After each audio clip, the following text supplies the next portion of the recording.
Primeira coisa, os dois discípulos, eles estavam passando por uma crise e mostravam como eles eram centrados neles mesmos e somente nos seus probleminhas. Os discípulos estavam tristes, cabisbaixo. Por quê? Sabe por quê? Porque eles olharam para os próprios problemas, olhou para o umbigo e andava voltando para Emaús com a cabeça para baixo e olhando: o que vai ser agora, gente? A gente estava com ele estava prometendo um monte de coisa, a gente ia conseguir fazer isso, agora a gente está perdido, estamos fritos. Ou seja, eles eram naquele instante egoístas que pensavam na sua situação. E por ser tão egoístas, só pensavam nos próprios problemas. E só pensando nos próprios problemas, eles nem viram Jesus chegar do lado deles. Diz a Escritura que Jesus apareceu durante a caminhada e ficou do lado deles, e eles não reconheceram Jesus. Sabe por que não reconheceram Jesus? Porque eles estavam preocupados com a vida deles, eles estavam preocupados com o problema deles, eles estavam preocupados de arrumar um novo emprego, eles estavam preocupados olhando para o próprio umbigo, eles estavam centrados neles mesmos, e por ficar somente olhando para o problema, e por ficar somente olhando na situação difícil, não conseguiram ver Jesus. Quando a gente fica olhando só para o problema, e só para o problema da gente, a gente não consegue ver Jesus. Quando a gente fixa o nosso olhar no problema, na situação difícil, nós não vemos Jesus, não vemos a solução que Ele traz, não vemos o caminho que Ele aponta. Por quê? Porque nós enterramos a nossa cabeça, nossa alma, a nossa vida no problema. Pelo amor de Deus, levante essa cabeça, levante a cabeça e veja que Jesus está do seu lado. Levante essa cabeça e comece a notar os sinais que Deus tem dado para você na sua vida, lhe mostrando: é por aqui, é por ali. Não faça como os caminheiros de Emaús, que olhando para baixo não conseguiram ver Jesus, olhando para o próprio problema não conseguiu perceber a presença de Jesus. Não faça isso. Nós somos desse jeito. Se alguma coisa deu errada na vida da gente, a gente enterra a nossa cabeça no problema, naquilo que deu errado. Se a gente está passando por uma situação difícil, a gente só pensa aquilo o dia inteiro. Se a gente está passando por uma doença, a gente só pensa o dia inteiro na doença. E vai no Google, e vai não sei o quê, e vai não sei o quê. Levanta a cabeça e percebe Jesus do seu lado. Os caminheiros de Emaús, olhando para baixo e para o próprio problema, não viram Jesus. Segunda coisa que eu quero dizer para você: como é que a gente encontra Jesus? Como é que a gente olha para Jesus? Dois caminhos que esse evangelho nos mostra.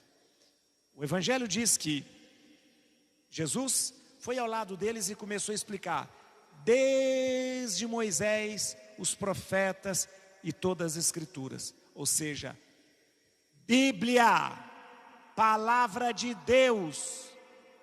Está na hora da gente começar a ler mais a Bíblia, gente. E depois o Evangelho diz, quando eles chegam, Jesus faz que vai embora, eles fazem Jesus entrar, e Jesus parte o pão para eles. Escuta, sabe o que é partir o pão para eles? É celebrar a Eucaristia.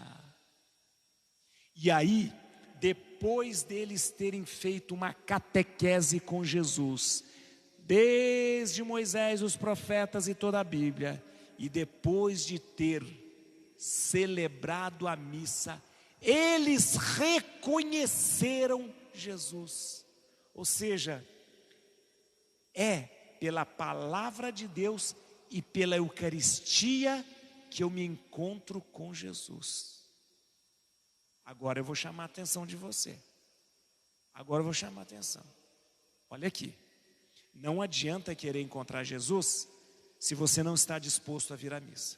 Eu sei que agora está difícil, a gente não está vindo à missa por causa da pandemia, mas pelo amor de Deus, só tem um mês que está acontecendo. Não adianta, gente. Não adianta eu querer ter uma vida de fé, não adianta eu querer ter uma vida centrada, não adianta eu querer uma vida equilibrada na minha família, não adianta eu querer criar uma família sem a Eucaristia. Não dá. Não dá. Por isso, a palavra de Deus é clara. Como é que a gente reconhece Jesus? Como é que a gente conhece Jesus? Quando a gente tem a palavra de Deus e a Eucaristia. Então vamos lá. Bíblia, muita leitura da palavra de Deus. Tome a palavra de Deus, leia com seus filhos, leia na sua família, leia antes do almoço, leia antes do jantar, leia nos momentos de festa, leia no momento que vocês têm para estar junto.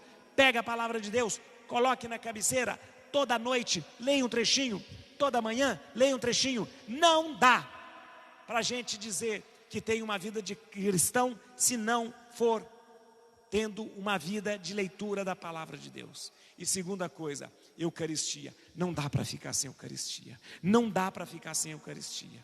Não, gente, nós reconhecemos, nós entendemos, nós sentimos a presença de Jesus, é no partir do pão, é na celebração da Eucaristia.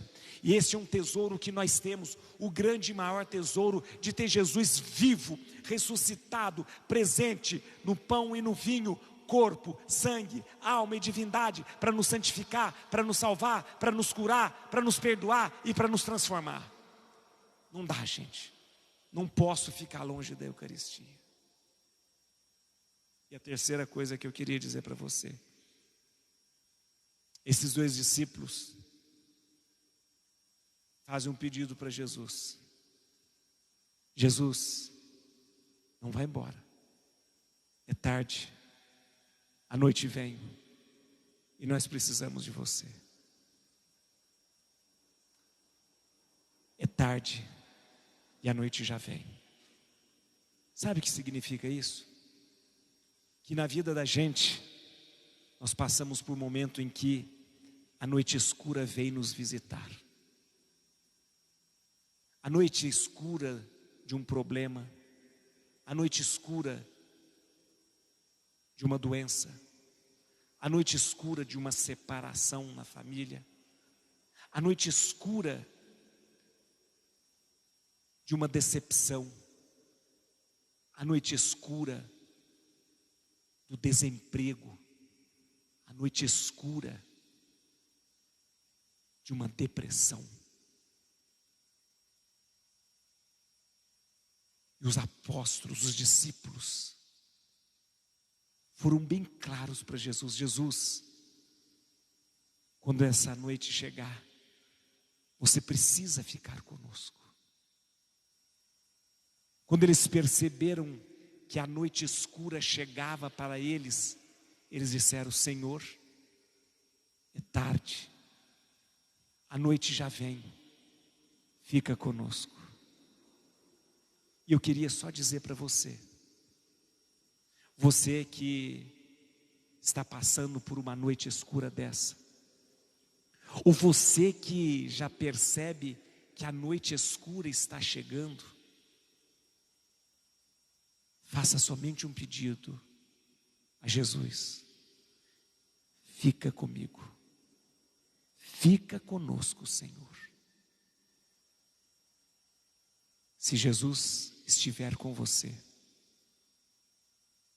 que venha a noite mais escura da sua vida, você sairá vencedor, incólume.